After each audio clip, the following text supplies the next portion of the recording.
दुनिया में मानव जाति का सबसे बड़ा मेला, सनातन संस्कृति और परंपरा का विराट स्वरूप। एक यात्रा जो हजारों वर्षों से हमारी पीढ़ियों की विरासत है। आध्यात्म और आधुनिक विज्ञान का छलकता अमृत।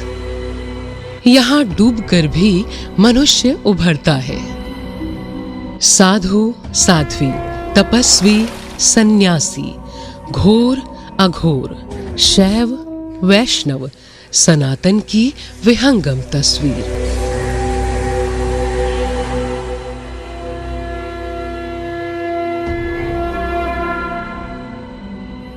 नमस्कार।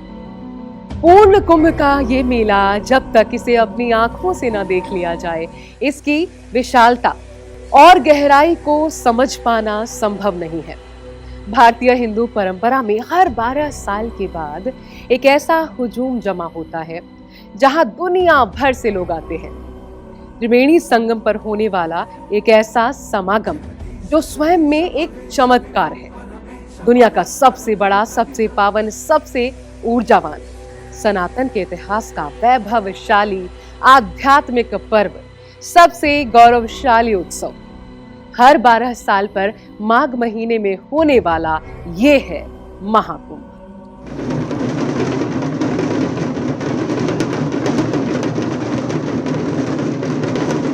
हर तरफ दिव्य नजारे, आस्था में झुके चेहरे, भस्म लपेटे साधु, तपस्वी, योगी दिखाई देते हैं।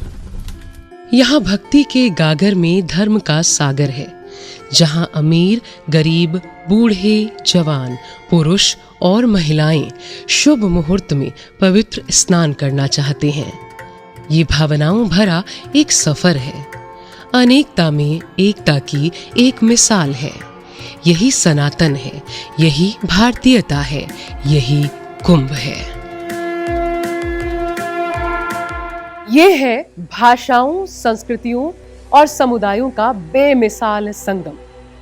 विविधता का खजाना, अलग अलग आयु, पृष्ठभूमि और सोच के लोग एक समान उद्देश्य के लिए इकट्ठा होते हैं, सत्य की सामूहिक खोज के लिए।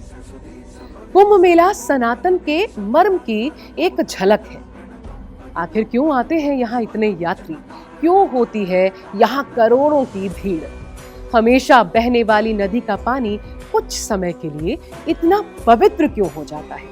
देखिए, कुंभ का सबसे पहली चीज तो मैं कहूँगा, कुंभ मिलने का एक नाम है। सभी लोग इकट्ठा हों। तो भारतीय संस्कृति जहाँ जहाँ बसी हुई है, जहाँ जहाँ उसके भूगोल, जहाँ जहाँ हमारी सीमाएं हैं, उन सीमाओं से लोग आकर के अपने अपने विचार, अपने अपने यहाँ की संस्कृतियों को वह कुंभ के पटल पे जो विद्वत परिषद हुआ करती थी उनके सामने वो रखा करते थे कि ये हमारे अनुभव हैं। इन वनस्पतियों और इन रोगों, बीमारियों से हम इस तरह से लड़ते और जूझते हैं, तो कृपया हमारा मार्गदर्शन करें। वह विद्वत परिषद, जो कोई भी, शंकराचार्य भी हो सकते थे, रामानुजाचार्य भी हो सकते थे, वो जिनसे भी प्रश्न पूछते थे, वो उस संदर्भ को पहले समझते थे। यदि वह उचित लगे और सनातन के संदर्भ में ज़्यादा प्रासंगिक लगता था तो उसकी स्वीकार्यता भी देते थे, और जो उनके यहाँ कुछ अनुचित रहता था उसको काट छांट करके वो अलग कर दिया करते थे। कुंभ असल में इसी का नाम है। हर 12 वर्ष बाद हम अपने क्षेत्र विशेष या क्षेत्रीयता को अपडेट करते थे एक जगह आकर। ये है कुंभ। तो कुंभ सिर्फ और सिर्फ मिलने का नाम है और जानने और समझने का नाम। भारतवर्ष सदियों से ज्ञान और आध्यात्म की तलाश में निकले यात्रियों की मंजिल रहा है। प्रसिद्ध चीनी यात्री और इतिहासकार वेन सांग ने 7वीं शताब्दी में भारत की यात्रा के विवरण में प्रयागराज संगम पर होने वाले इस विशाल जनसमूह और धार्मिक आयोजन का उल्लेख किया है। कहा जाता है कि महान सम्राट हर्षवर्धन इस मेले में आकर अपनी सारी संपत्ति दान कर देते थे और केवल अपने शरीर को ढकने वाले वस्त्रों में ही अपने महल लौटते थे। इसलिए ये दान की जगह बनी। हर पंथ और हर भाषा के ऋषि मुनि यहाँ पूरे देश से आते हैं। इसलिए ये जगह ज्ञान और विचार के आदान प्रदान की जगह बनी। पवित्र स्नान करने से अमृत रूपी आत्म ज्ञान प्राप्त होता है, इसलिए ये मोक्ष की जगह बनी। लेकिन ये सब कब और कैसे आरंभ हुआ? और ये सब शुरू होता है उस समय से जब क्षीर सागर से निकाला गया था अमृत। समुद्र मंथन की कथा जो महाभारत, रामायण और कई पुराणों में वर्णित है, कुंभ मेले की उत्पत्ति का जो आधार है। इस कथा में देवताओं और असुरों के बीच अमृत के लिए संघर्ष का वर्णन है। एक समय देवताओं और असुरों के बीच युद्ध में देवता हारने लगे। तब वे भगवान विष्णु के पास गए और उनसे सहायता मांगी। विष्णु ने उन्हें समुद्र मंथन करने की सलाह दी, जिससे अमृत निकलेगा और देवताओं को अमरता प्राप्त होगी। समुद्र मंथन के लिए मंदराचल पर्वत को मथनी और वासुकी नाग को रस्सी बनाया गया। देवताओं और असुरों ने मिलकर समुद्र का मंथन शुरू किया। मंथन के दौरान समुद्र से कई अद्भुत चीजें निकलीं, जिन्हें 14 रत्न कहा जाता है। इनमें से कुछ प्रमुख रत्न हैं: कामधेनु, दिव्य गाय; ऐरावत, इंद्र का हाथी; पारिजात का पेड़; लक्ष्मी, जो धन और ऐश्वर्य की देवी थीं, जो बाद में भगवान विष्णु की पत्नी बनी; वारुणी, मदिरा की देवी, जिसे असुरों ने ग्रहण किया। अंत में 13वें रत्न धनवंतरी प्रकट हुए। उनके हाथों में अंतिम रत्न अमृत का कुंभ यानी कलश था। देवताओं और असुरों के बीच फिर से अमृत के लिए युद्ध हुआ। मान्यता ये भी है कि धनवंतरी, जो आयुर्वेद के देवता हैं, अमृत से भरा ये कुंभ लेकर स्वर्ग जा रहे थे। उन्होंने 4 स्थानों प्रयाग, हरिद्वार, उज्जैन और नासिक यहाँ रुककर विश्राम किया। दूसरी कथा में कहा गया है कि कुंभ लेकर स्वर्ग जाते समय अमृत की कुछ बूंदें पृथ्वी पर अलग अलग स्थानों पर गिरती हैं, जिससे ये स्थान पवित्र हो जाते हैं और कुंभ मेले की परंपरा का आधार बनते हैं। लेकिन क्या आपको मालूम है कि ये असुर और देवता 2 ऐसे तत्व हैं जिनकी उत्पत्ति 2 सगी बहनों से हुई थी। दक्ष प्रजापति की 2 बेटियां थीं, दिति और अदिति, और दोनों का विवाह ऋषि कश्यप से हुआ था। अदिति ने कई देवताओं को जन्म दिया और उन्हें देव माता कहा गया। वहीं दिति ने असुरों को जन्म दिया और उन्हें दैत्य माता के नाम से जाना गया। वहीं पर क्षीर सागर का भी उल्लेख होता है। परंतु एक क्षीर सागर क्या है? कुछ विद्वानों का मानना है क्षीर सागर का उल्लेख प्रतीकात्मक है, जो ज्ञान के अथाह सागर का प्रतिनिधित्व करता है। इस दृष्टिकोण के अनुसार भगवान विष्णु का क्षीर सागर में निवास आत्मज्ञान और आध्यात्मिकता की गहराई को दर्शाता है। हजारों साल से हमारी भारतीय परंपरा में ऐसा कहा जाता रहा है कि महाकुंभ की शुरुआत क्षीर सागर से हुई थी और सागर मंथन से जो अमृत निकला था उसकी बूंदें जहां जहां गिरी वहां वहां कुंभ, महाकुंभ, अर्धकुंभ का आयोजन होता है। लेकिन हम इसे इस तरह से समझ सकते हैं कि समुद्र देवता एक वक्त में सभी जीव जंतु जितने भी उनके भीतर निवास करते थे उनसे टैक्स लेते थे और टैक्स वसूलने का काम उन्होंने अपने पुत्र शंख को सौंप रखा था। भगवान विष्णु जिस क्षीर सागर में रहते हैं वहां पर भी वो एक तरह से समुद्र के तल पर है। राक्षसों को, असुरों को ऐसा लगा कि किस तरह से पूरी व्यवस्था में थोड़ा सा ऊंच नीच किया जाए। ऐसे में उन्होंने शंख को चढ़ाया कि हमसे तो आप टैक्स लेते हैं लेकिन विष्णु जी से टैक्स नहीं लेते। जैसे ही ये बात लगी शंख को कि भाई मैं टैक्स तो नहीं ले रहा हूं, ये तो बच जा रहे हैं बिना टैक्स दिए, ऐसे में शंख अपनी गदा लिए पहुंच गए विष्णु जी से टैक्स लेने। टैक्स को लेके कहा सुनी हुई। विष्णु जी ने कहा कि हम टैक्स नहीं देंगे, ऐसा कोई नियम नहीं है। तो बात इतनी बढ़ गई कि कुछ अपशब्द शंख ने लक्ष्मी जी के बारे में कहा और लक्ष्मी जी भी समुद्र में समा गई। दुनिया का सारा ऐश्वर्य समुद्र में समा गया। अब समुद्र से वापस कैसे लिया जाए, इसके लिए देवता और असुरों के बीच एक मीटिंग हुई। इस मीटिंग में तय हुआ कि समुद्र मंथन करते हैं। समुद्र मंथन के बाद जो राजमाइश दोनों तरफ से हुई, समुद्र को चीजें लौटानी पड़ी एक एक करके। समुद्र ने लौटाना शुरू किया दबाव में। उसमें हलाहल निकला, ऐरावत हाथी निकला, लक्ष्मी जी निकली, सारी चीजें एक एक करके इस तरह से निकलती रही। 14 रत्नों का जिक्र है कि 14 चीजें बेशकीमती निकली। कुंभ की गाथा में सबसे रोचक क्षण में शिवजी प्रकट होते हैं, क्योंकि मंथन से 14 रत्न निकले, जिसमें दुनिया को भस्म कर देने वाला हलाहल जहर भी था, जिसे संसार सारम करुणावतारम भगवान शिव ने पिया और अपने कंठ में उसे जगह दी। शिवजी द्वारा अपने गले में हलाहल विष रखना उनकी नकारात्मकता, विनाशकारी शक्तियों का सामना करने और उन्हें नियंत्रित करने की क्षमता का प्रतीक है। हलाहल विष उन नकारात्मक तत्वों का प्रतीक है जो आपके काम में बाधा बनते हैं। भगवान शिव का इसे धारण करना यह सिखाता है कि जीवन में जहरीले विचार हमारे शत्रु होते हैं और इन बाधाओं को पार करके ही कुछ भी हासिल करना संभव है। कुंभ मेले के दौरान शिवजी को ही मुख्य देवता माना जाता है। कुंभ में आने वाले हर श्रद्धालु के हृदय में शिव के प्रति श्रद्धा का भाव होता है। वे मंदिरों में जाकर शिवलिंग की पूजा करते हैं और उनसे आशीर्वाद मांगते हैं। समुद्र मंथन से अनेक रत्न निकले। अब सवाल है कि रत्नों के लिए तो पात्र थे, लक्ष्मी निकली तो विष्णु को मिल गई, इसी तरह से अन्य रत्नों के पात्र।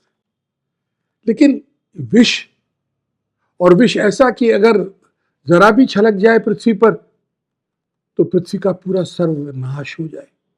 कैलाश पर्वत पर भगवान शिव धूनी रमाए बैठे थे और भगवान शिव को वो हलाहल वो उनको दिया गया।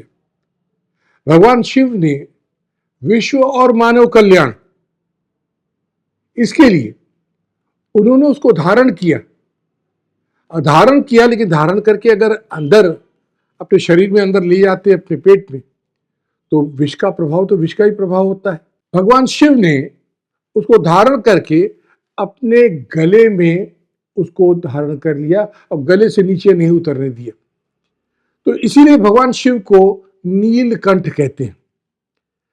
तो इसका एक सिंबॉलिक अर्थ है कि झगड़े होंगे, चीजें निकलेंगी, विष भी निकलेगा, तो इसके लिए भी तैयार रहिए। लेकिन सवाल ये, इस विष को शिव ने तो धारण कर लिया, लेकिन आगे अगर इस तरह का विष कभी निकला तो कौन शिव होगा जो उस विष को धारण कर पाएगा?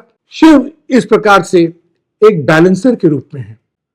एक मानव कल्याण के लिए जो उन्होंने इसको धारण किया वह शिव ही कर सकते हैं और कोई अन्य देवता नहीं कर सकते। और ये बात मानव समाज को संदेश के रूप में भी दी गई कि शिव जो हैं वो आपको विनाश से बचा सकते हैं, लेकिन आप इससे बचिए। यहाँ कोई बुरे मन से नहीं आता, भारी मन से जरूर आता है। प्रायश्चित करने, अपने मन के बोझ को हल्का करने, आत्मा की धूल को साफ करने, अपने अंदर के अमृत को पाने के लिए अपने असुर को मारकर अपने अंदर के देवत्व को, सत्य को हासिल करने के लिए। मान्यता है कि प्रयाग वो स्थान है जहां भगवान श्री विष्णु प्रकट हुए थे और आज भी विद्यमान है। इसलिए भगवान श्री माधव जी का तीर्थराज प्रयाग में विशेष अनुष्ठान होता है। हमारे प्राचीन ऋषि मुनि पूरे अंतरिक्ष को जानते थे। वो आकाश पढ़ते थे और सितारों की गणना किया करते थे। उनके अनुसार जब सारे ग्रह ऐसी स्थिति में हो, जब उनसे निकलने वाली आध्यात्मिक ऊर्जा अपने चरम पर हो, तो उस दिव्य समय में दिव्य स्थान पर स्नान करना चाहिए। लगभग 2000 साल पुराने सूर्य सिद्धांत और पंच सिद्धांतिका जैसे प्राचीन ग्रंथों में इन खगोलीय घटनाओं का उल्लेख मिलता है, जो कुंभ के आयोजन का समय निर्धारित करती हैं। बृहस्पति को अपनी राशि चक्र की परिक्रमा पूरी करने में लगभग 12 वर्ष लगते हैं और इसलिए कुंभ मेला लगभग हर 12 वर्षों में एक स्थान पर मनाया जाता है। ये कुंभ में ये विशेष तिथियां नक्षत्रों के विशेष संयोग से इनकी युति होती है, और जब इनकी युति होती है तो जैसे आपकी मकर संक्रांति है, तो मकर संक्रांति के दिन जो अमृत जो कलश से छलका था वह यहाँ गंगा, जमुना और सरस्वती की पावन नदियों में वह गिरा था। मौनी अमावस्या, उस दिन मौन का है व्रत संकल्प। मौन का है कि इट इज, जिसको कहते हैं स्प्लेंडर ऑफ साइलेंस। जब आप मौन धारण करते हैं तो वहाँ विष्णु से पर्व जुड़ा हुआ है। इसी प्रकार से बसंत। तो इन सब पर्वों पर जो तिथियों का, जो नक्षत्रों का योग है, उन नक्षत्रों के योग से ये इन तिथियों का महत्व है, और उन महत्व के कारण ये हर साल नहीं होते हैं। ये जो ग्लोबल मूवमेंट है नक्षत्रों का, ये 12 वर्ष की अवधि के बाद जब आता है तब उसमें एक विशेष युति आती है जिसमें इनकी युति होती है, और इसलिए इनका महत्व होता है। सांकेतिक रूप में महाकुंभ मानव रूप का प्रतिबिंब है, और उस कुंभ या फिर कलश का अमृत हर एक इंसान की आध्यात्मिक क्षमता का प्रतीक है। सनातन का अमृत शाश्वत अमृत है। कुंभ में जो सागर मंथन की कथा है, देवासुर संग्राम हुआ, संग्राम होता है सबके भीतर होता है, सबके भीतर देवता है, सबके भीतर दानव है। लेकिन इस दानव और देवता के स्वरूपों में जो संघर्ष चलता है, उसी से पार पाने के लिए अमृत की कथा, अमृत का मंथन, सागर का मंथन, और उसमें से निकला वो सार तत्व। कुछ बूंदें गिरी 4 जगह। ये मुझे लगता है ये सागर मंथन नहीं बल्कि स्वयं के मंथन की कथा है। सागर मंथन हुआ, विष भी निकला, अमृत भी निकला, वहाँ भी जहर निकला। जीवन भी कुछ ऐसा ही है। जीवन में भी बहुत कुछ ऐसा है, जब अच्छा पाने जाते हैं तो कठिनाइयाँ आती हैं, तकलीफ़ें आती हैं, परेशानियाँ आती हैं, लेकिन जो उस परेशानियों से डरते नहीं हैं, आगे बढ़ते रहते हैं। और जहर जैसे चैलेंजेस भी आ जाएं तो क्या करो? तो भगवान शिव ने कहा, अगर तुम उगलते हो तो भी नुकसान होता है, अगर तुम निगलते हो तो खुद परेशान होते हो। वहाँ उधर बाहर का नुकसान है, इधर भीतर परेशान। एक्सप्रेस करो तो सप्रेस करो तो यही जीवन की दशा है। तो क्या करो? उन्होंने अपने गले में धारण कर लिया, और गले में धारण करके शिव नीलकंठ कहलाए। और धारण करके, अब विष को पचाना आसान नहीं है, उन्होंने क्या किया? ध्यान लगाया। ये उत्तर है समाज के उस जहर के पान करने का, गरल पान करने का, कि जब जब समाज में ऐसा हो तो क्या करो? बोले विष पान नहीं करना है, विष को धारण कर लेना है। पर धारण कैसे करें? बोले ध्यान से। ध्यान से ही धारण करने की शक्ति प्राप्त होती है, पूरी पृथ्वी को भी, धर्म को भी, और किसी विष को भी। विवेक यानी सही और गलत को समझने की शक्ति, और अविवेक हमारे भीतर संघर्ष पैदा करते हैं, जिसे देव दानव संग्राम कहा गया है। जब इन पर पूरी तरह से नियंत्रण होता है तो हमारे भीतर अमृत, अंतरात्मा की शांति का जन्म होता है। कुंभ शब्द का अर्थ इस तरह समझा गया है, हमारे शरीर में 5 ज्ञानेंद्रियां, देखना, सुनना, सूंघना, चखना छूना। 5 कर्मेंद्रियां, हाथ, पैर, वाणी, मल और मूत्र का त्याग करने वाले अंग। 1 चित्त और 1 मन होता है। जब इन 12 इंद्रियों पर पूरी तरह से नियंत्रण पा लिया जाता है, तब शरीर, जिसे घटकुंभ कहा गया है, उसका कल्याण होता है। लेकिन कुंभ के तीर्थाटन का मकसद क्या है, उद्देश्य क्या है? अपने को तीर्थ बनाना, स्वयं को पवित्र बनाना, स्वयं को दिव्य बनाना। ये यात्रा किसी दूसरे की यात्रा नहीं है। तीर्थी कुर्वन्ति तीर्थानि, तीर्थ तीर्थत्व पैदा करते हैं, पवित्रता और दिव्यता पैदा करते हैं। तो अपने को दिव्य बनाना, अपने को पवित्र बनाना, अपने को तीर्थ बनाना, फिर यहाँ से जब वापस लौट कर जाए अपने गांव को तीर्थ बनाए। मेरा गांव मेरा तीर्थ, मेरा शहर मेरी शान। ये पर्व आत्मा का शुद्धिकरण है और हमारी साझा मानवता का उत्सव है। कुंभ मेला रस्मों और समारोहों से परे एक आंतरिक तीर्थ यात्रा है, जहां व्यक्ति विशाल समागम के बीच ईश्वर के साथ व्यक्तिगत संबंध की तलाश करते हैं। प्रयागराज में कुंभ में पवित्र डुबकी आत्मा की शुद्धि और मोक्ष का प्रतीक है और ये 6 पवित्र दिनों में होगा। पौष पूर्णिमा, ये दिन पूर्णिमा के आगमन का प्रतीक है। मकर संक्रांति, इस दिन सूर्य की नई खगोलीय स्थिति में संक्रमण होता है। भक्त मानते हैं कि इस दिन संगम में स्नान करने से उनकी आत्मा शुद्ध होती है। मौनी अमावस्या, भक्त इस दिन मौन व्रत का पालन करते हैं। ऐसा माना जाता है कि इस दिन पवित्र नदी में स्नान करने के लिए शुभ खगोलीय संयोग होते हैं। बसंत पंचमी, ये दिन ऋतुओं के परिवर्तन और ज्ञान की देवी सरस्वती के आगमन का प्रतीक है। माघी पूर्णिमा, ये दिन गुरु बृहस्पति की पूजा से जुड़ा है। भक्त मानते हैं कि इस दिन हिंदू देवता गंधर्व संगम पर उतरते हैं। महाशिवरात्रि, ये दिन कल्पवासियों के अंतिम पवित्र स्नान का प्रतीक है। भक्त मानते हैं कि इस दिन स्नान करने से पाप धुल जाते हैं और मोक्ष की ओर मार्गदर्शन मिलता है। कुंभ मेले में हिंदू धर्म के सभी लोग इकट्ठा होते हैं, चाहे वे किसी भी संप्रदाय या फिर मत के हों। इस मेले में हर तरह के हिंदू देवी देवताओं और धार्मिक विचारों को देखा जा सकता है। ये मेला हमें हमारे सनातन धर्म का इतिहास बताता है। ये दिखाता है इसकी प्राचीनता को, इसकी गहराई को, विविधता और ज्ञान को, धर्म और आध्यात्म को। ये मेला इस बात का सबूत है कि जब पूरी दुनिया अंधेरे में जी रही थी, हमारे ऋषियों ने आकाश के तारों, सूर्य, चंद्रमा और ग्रहों को पढ़ लिया था। कुंभ मेला समय, स्थान, व्यक्ति या संस्कृति से परे एक ऐसा अनुभव बन जाता है जहां हम पूरे ब्रह्मांड से, चाहे वो हमें दिखाई दे या न दिखाई दे, एक जादुई तरह से जुड़े हुए महसूस करते हैं। कुंभ एक दुर्लभ क्षण होता है जब भारत के हर कोने से ऋषि, तपस्वी और आध्यात्मिक गुरु एक साथ आते हैं। आमतौर पर जहां भक्त महान ऋषियों का आशीर्वाद पाने के लिए कठिन यात्राएं करते हैं,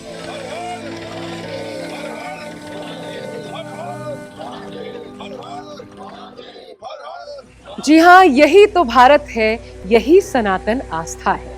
हम भी इस तीर्थ की यात्रा करेंगे। आइए पर्व मनाएं, आस्था का, धर्म का, मानवता का, सनातन के गौरव।